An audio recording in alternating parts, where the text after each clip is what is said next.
Hello everyone, good morning, welcome back to a new blog.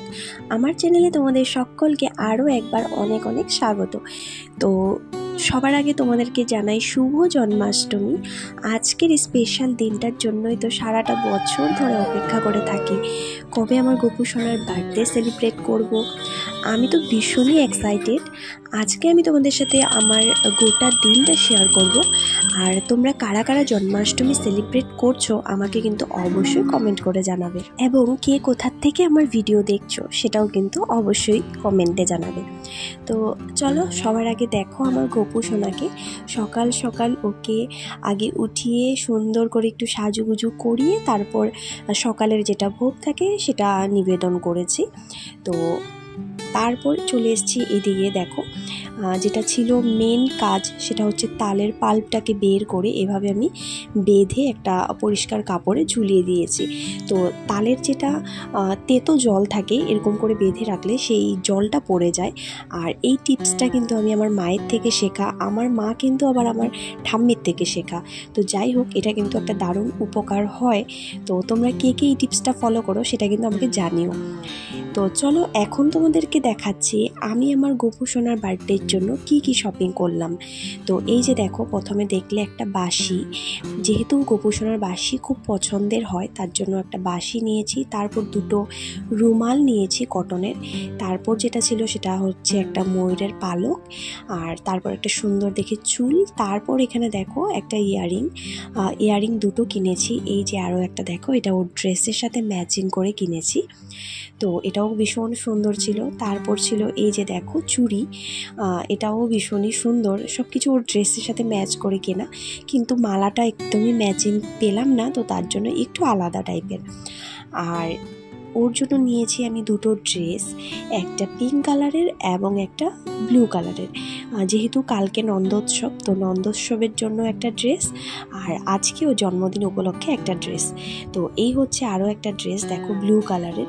ভেবেছিলাম yellow কালারের একটা জামা নেব ওর জন্য, কারণ যেহেতু ওর ইয়েলো কালারটা বেশি পছন্দের, কিন্তু পেলাম না। তো যাই হোক, এবার চলে এসেছি ভোগের রান্নাবান্নাতে।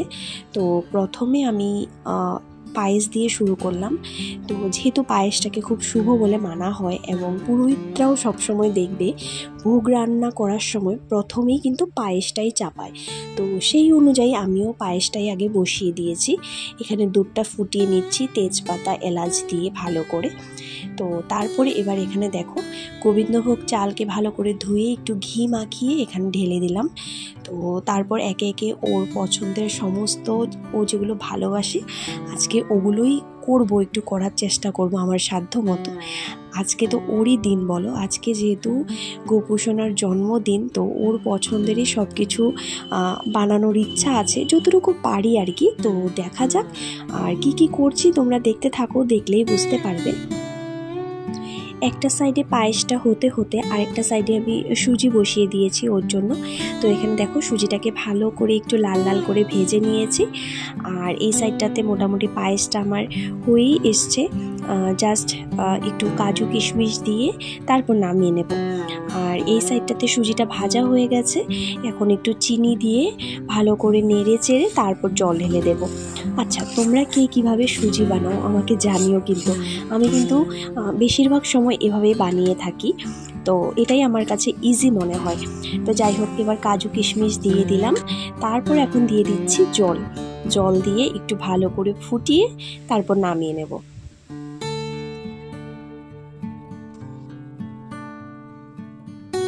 ব্যাস, আমার পায়েসও রেডি হয়ে গেছে। জাস্ট উপর থেকে একটু কাজু কিশমিশ ছড়িয়ে তারপর নামিয়ে নেব। আর এই সাইডটাতে আমার সুজিটাও তৈরি হয়ে গেছে, এবার নামিয়ে নেব।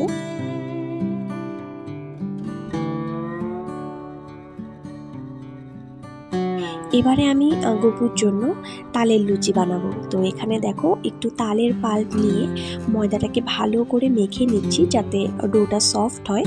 তো আমার এবার মাখা হয়ে গেছে, বেলাও হয়ে গেছে। তো এবার একে একে লুচিগুলোকে আমি ভেজে নেব। তো এখানে কড়াইতে তেল চাপিয়ে দিয়েছি, তেলটা গরম হয়ে গেছে। এবার একে একে একটা একটা করে লুচিগুলো ভেজে নেব। আমার না ছোট থেকেই ভীষণ ইচ্ছে ছিল গোপাল ঠাকুরের পুজো করা, সেবা দেওয়া। বলতে পারো একদম ছোট থেকেই আমি কৃষ্ণ ভক্ত। কিন্তু আমার বাড়িতে কোনো প্রাণ প্রতিষ্ঠিত গোপাল ছিল না জানো, শুধু রাধা কৃষ্ণ ছিল এবং সেখানে আমি পুজো করতাম। আর ইচ্ছেটা পূরণ হলো আমার বিয়ের পর, তাও আবার আমাদের লাইফে আমাদের মেয়ে ভার্গবী আসার পর। ওর যখন 1.5 বছর বয়স তখনই আমার বাড়িতে আমার লাড্ডু গোপাল আসলো। ওই যে কথাই বলে না, যতক্ষণ না তেনার ইচ্ছে হবে ততক্ষণ পর্যন্ত তেনাকে আনাও যাবে না। আর আমারও ইচ্ছে ছিল মনে প্রাণে যে আমার বাড়িতে আমি লাড্ডু গোপালকে আনবই। ওই যে আমার গপুর প্রতি এতটা ভালোবাসা, এত টান, তাই গপু আর আমার বাড়িতে না এসে থাকতেই পারলো না। কথা বলতে বলতে আমার সমস্ত ভোগের রান্নাবান্না হয়ে গেছে। আর এখানটায় দেখতে পেয়েছো আমার শাশুড়ি মা আমাকে অনেকগুলো বেলুন টেলুন ফুলিয়ে দিল ডেকোরেট করার জন্য ঠাকুরঘরটাকে। আর এদিকে দেখো আমার বরমশাই ঠাকুরঘরটাকে খুব সুন্দর করে ডেকোরেট করে দিচ্ছে। প্রতি বছরই ও আমার ঠাকুরঘরটাকে এভাবেই ডেকোরেট করে দেয়। আর এই নিয়ে আমার বাড়িতে 3 বছরের জন্মদিন পালন করা হচ্ছে আমার গপু সোনার। তো অন্যান্যবার বিকেলবেলাতেই ও সুন্দর করে ঠাকুরঘরটা ডেকোরেট করে দেয়, যেহেতু এবার ওর একটু কাজের প্রেশার ছিল, ও ছিল না বাড়িতে। তো এসে এখন স্নান করে এখন ঠাকুরঘরটাকে ডেকোরেট করে দিচ্ছে। এখন প্রায় রাত্রি 8টার মতো বাজে। আমিও রেডি হয়ে গেছি পুজো করার জন্য। আর এখানে দেখতে পাচ্ছ মা অনেকগুলো বেলুন ফুলাচ্ছে বসে বসে। ভার্গবী এবং আমার আরও একটা বোনের ছেলে এসছে, বোন এসছে, ওরাও এসছে জন্মাষ্টমীর জন্য।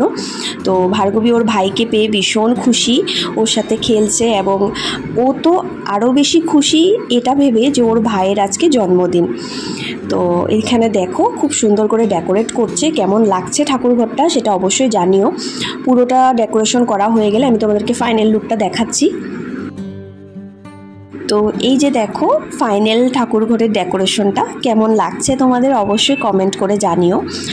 আর জানি না আমার গপু সোনার কতটা পছন্দ হয়েছে, কারণ আজকে তো ওরই দিন, ওর জন্যই সমস্ত আয়োজন, সমস্ত কিছু।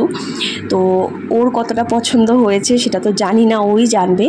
তো আমি আমার সাধ্যমতো, শুধু আমি না, আমাদের বাড়ির প্রত্যেকটা সদস্য আমাদের সাধ্যমতো চেষ্টা করেছি যাতে ওকে একটু খুশি করতে পারি।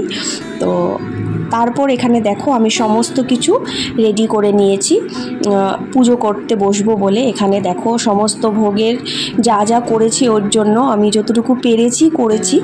তো সেগুলো সাজিয়ে নিয়েছি, সাজিয়ে গুছিয়ে ঠাকুরঘরটাকে সুন্দর করে রেডি করে নিয়েছি। এখন একটু পরে আমি পুজো করতে বসবো। তো চলো তোমরা দেখো, আর কেমন লাগছে আমাকে অবশ্যই কমেন্ট করে জানিও।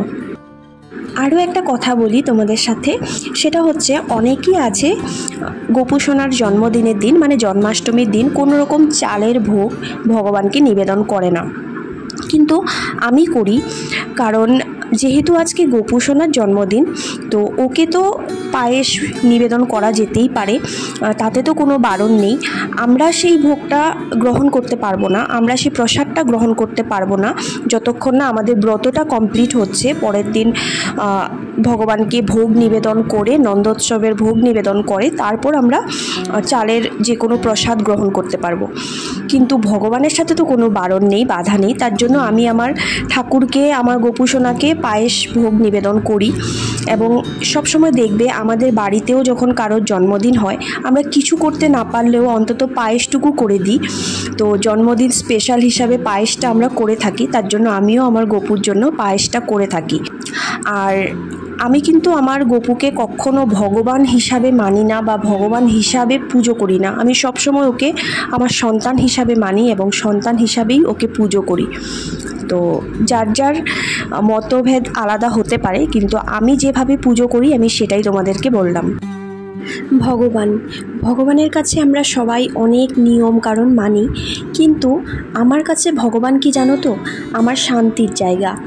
আমার লাইফে অনেক আপস অ্যান্ড ডাউন, অনেক প্রবলেম যখন এসছিল, তখন এই যে ছোট্ট গপুকে দেখছো, ওকেই আমি মনে প্রাণে বিশ্বাস করে গেছি এবং ওর দিকেই আমি তাকিয়েছিলাম যে ও তো আছে আমার কাছে, আমার জীবনে, তাহলে আর কিসের চিন্তা। আর অনেকটা শান্তি অনুভব করেছিলাম তখন। সত্যি কথা বলতে গেলে ভগবান মানে আমার কাছে শান্তি। আমি এটা মনে করি যে ও যখন আমার জীবনে আছে তো আমার আর কিছু ভাবার নেই, কারণ ওকেই আমি জানি, ওকেই আমি মানি এবং ওকেই আমি বিশ্বাস করি। আমার লাইফে কখন কি হবে, কি ঘটবে, সত্যি কথা ও আগের থেকেই আমাকে ইঙ্গিত করে দেয়, আমি বুঝতে পেরে যাই। মানে সেটা কিভাবে বোঝাবো তোমাদেরকে আমি জানি না, কারণ আমার সাথে এমনই কিছু কিছু অনেক ঘটনা ঘটেছে। তো তারপর থেকে আমি আর কিচ্ছু ভাবি না, কারণ আমি জানি ও আমার জীবনে আছে। তো এখন এখানে দেখো আমি গপুকে অভিষেক করানোর জন্য বসেছি। তো আমি যে পঞ্চামৃতটা বানিয়ে রেখেছিলাম সেটা দিয়েই ওকে স্নান দিচ্ছি। প্রথমে একটু মধু ওকে মাখিয়ে নিলাম, তারপর এখানে যে পঞ্চামৃতটা বানিয়েছিলাম সেটাতে ছিল ঘি, মধু, দুধ, দই, শর্করা। তোমরা হয়তো জানো এটা দিয়ে পঞ্চামৃত বানায়, সাথে তুলসী পাতা, সব কিছু মিক্স করে নিয়েছি। আর এবারে আমি ওকে অভিষেক করাচ্ছি। তারপর এখন দেখো একটু ডাবের জল দিয়ে ওকে স্নান দিচ্ছি, তারপর গঙ্গার জল দিয়ে স্নান দেব। জন্মিলে জন্মাষ্টমী, এই কথাটা কিন্তু আমরা সবাই শুনেছি কি, তাই তো? কিন্তু এর অর্থ হয়তো অনেকেই জানে না। এর অর্থ হচ্ছে গিয়ে মানব জীবনে তুমি জন্মগ্রহণ করার পর একবার অন্তত জন্মাষ্টমী ব্রত করা উচিত বা করতেই হবে। তো তোমরা যদি কেউ কখনো জন্মাষ্টমীর ব্রত করে না থাকো তাহলে অবশ্যই অন্তত একবার জন্মাষ্টমী ব্রত করো, দেখবে অনেকটা ভালো লাগবে, অনেকটা শান্তি লাগবে নিজের কাছে নিজে। তো এখানে দেখো এবার আমার ছোট্ট সোনা আমার ভার্গবী এসছে ওর ভাইকে একটু অভিষেক করানোর জন্য। তো ও সুন্দর করে, ও তো নিজে নিজে পারে না, আমি ওকে হাত ধরিয়ে একটু করাচ্ছি, গপুকে স্নান দিচ্ছি। তারপর একে একে আমাদের বাড়ির সবাই গপুকে অভিষেক করাবে। তো তোমরা দেখতে থাকো, আশা করছি তোমাদের ভালো লাগবে।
এই হচ্ছে আমার বোন, তোমাদেরকে একটু আগে বলছিলাম। তো ওই আমাদের বাড়িতে জন্মাষ্টমী উপলক্ষে এসছে এবং ও আমার সাথে সাথে এবছর জন্মাষ্টমী ব্রত করছে। তো দেখো ও এখন আমার গপুকে অভিষেক করাচ্ছে প্রথমবার, ও এর আগে কোনোদিন জন্মাষ্টমী ব্রত করেনি।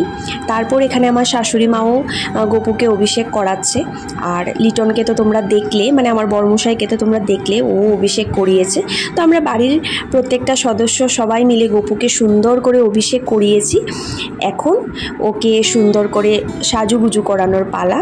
তো দেখো ওকে আমি খুব সুন্দর করে নিজের হাতে করে সাজুগুজু করিয়েছি। আর এই দেখো ব্লু কালারের ড্রেসটা তোমাদেরকে তখন দেখিয়েছিলাম, এখন আজকে এটাই ওকে পরাবো। তো দেখো ওকে আমি একটু নিজের হাতে করে সুন্দর করে সাজানোর চেষ্টা করছি। আমি কিন্তু আমার গপুকে সাজাতে ভীষণই পছন্দ করি। যখনই ওকে সাজাই মন ভরে সাজাই, আর এক মনে এক দৃষ্টিতে শুধু ওর দিকেই তাকিয়ে থাকি। কারণ ওর দিকে তাকিয়ে থাকলে না আমি আমার সমস্ত পৃথিবী সমস্ত কিছু ভুলে যাই। সত্যি কথা, ওর কাছে আসলে আমার ওর সামনের থেকে আর যেতেই ইচ্ছে করে না। তো যাই হোক, দেখো ওকে সুন্দর করে সাজাচ্ছি। তোমাদের কেমন লাগছে অবশ্যই জানিও কিন্তু আমার গপুকে কেমন লাগছে, কারণ আজকে ওর বিশেষ দিন, আজকে ওর জন্মদিন। তো যেহেতু আজকে ওরই দিন, তো ওকে তো সুন্দর করে সাজাতেই হবে। কিন্তু প্রতিদিনই ওকে সুন্দর করে সাজাই, কিন্তু যেহেতু আজকে একটা স্পেশাল ওর জন্য। আর এখন আমি ওকে ওর পছন্দের ময়ূরের পালক এবং বাঁশি, যে দুটো জিনিস ওর খুবই পছন্দের, এই দুটোও দিয়ে দিয়েছি। আর এই যে দেখো আমার গপু সোনা সুন্দর করে সাজুগুজু করে বসে পড়েছে, দেখো।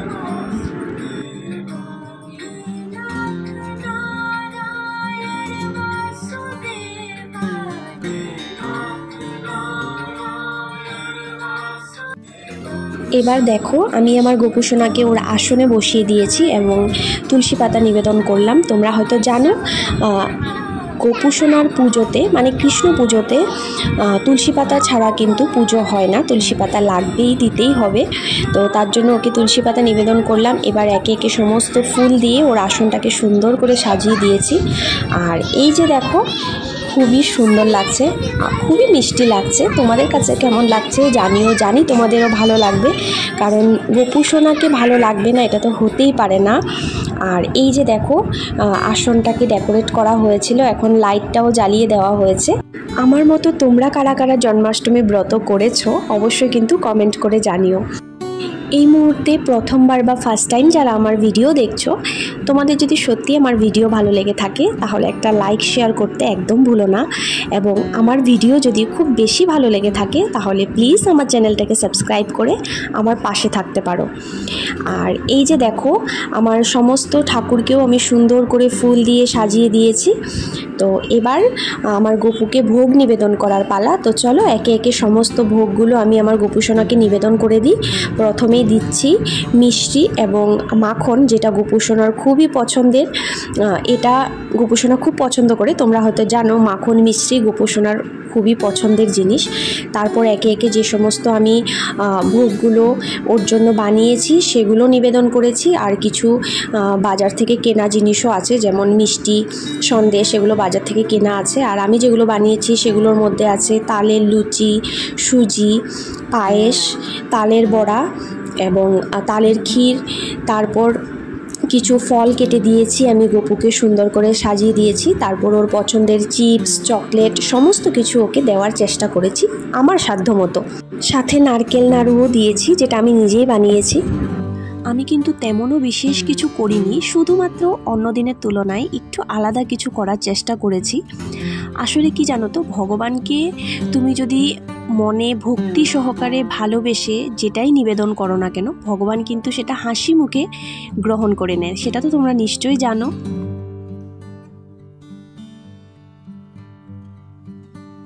জন্মাষ্টমী রাতটা চলে এলেই কিন্তু মনটা একটু একটু খারাপ লাগে, কারণ এতদিন ধরে এত কিছু প্রিপারেশন চলতে থাকে, এত এক্সাইটমেন্ট নিয়ে বসে থাকি কবে জন্মাষ্টমী আসবে। যদিও বা কাল নন্দোৎসব আছে, কালকেও একটা আনন্দ হইচই তো থাকবে, কিন্তু তারপর তো আবার সেই একটা বছর অপেক্ষা করে থাকবো। অন্যান্য বছরের মতো এবছরও জন্মাষ্টমীর পুজোটা খুব ভালো হয়েছে। আর আমি কিন্তু কোনো রকম পুরোহিত দিয়ে জন্মাষ্টমী পুজো করাই না, তোমরা হয়তো জানো যারা আমার রেগুলার ভিডিও দেখো, এবং যারা প্রথমবার দেখছো তোমরা হয়তো জানো না, তাই বললাম। আমার বাড়ির জন্মাষ্টমী পুজোটা আমি নিজেই করে থাকি। মনে ভক্তি আর বিশ্বাস রেখে তুমি যদি পুজো করো তাহলে সেই পুজো ভগবান নিশ্চয়ই গ্রহণ করবে। আর আমাদের গোপু তো অন্তর্যামী ভগবান। এবারে দেখো, আমি শ্রীকৃষ্ণের অষ্টদশ শতনামটা পাঠ করব, পাঠ করে তারপর আরতিটা করব।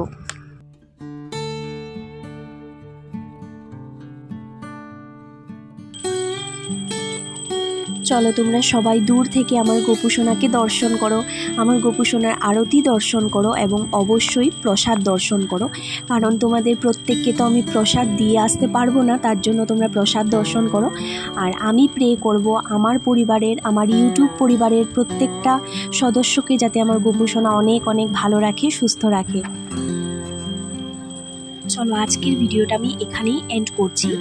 জন্মাষ্টমীর পার্ট 2 না, নন্দোৎসবের ব্লগটা নিয়ে আমি কাল আসছি, তো তোমরা কেউ মিস করো না, অবশ্যই দেখবে। তো আজকের আমার বাড়ির জন্মাষ্টমীর পুজোটা তোমাদের কেমন লাগলো সেটা কিন্তু অবশ্যই কমেন্ট করে জানিও। আশা করছি ভালো লেগেছে। যদি ভালো লেগে থাকে তাহলে একটা লাইক শেয়ার করতে একদম ভুলো না। আর যদি আমার চ্যানেলে নতুন হয়ে থাকো তাহলে প্লিজ আমার চ্যানেলটিকে সাবস্ক্রাইব করে দিও। সবাই ভালো থেকো, সুস্থ থেকো, সাবধানে থেকো, আর হ্যাঁ অবশ্যই আমায় মনে রেখো। টাটা, রাধে রাধে।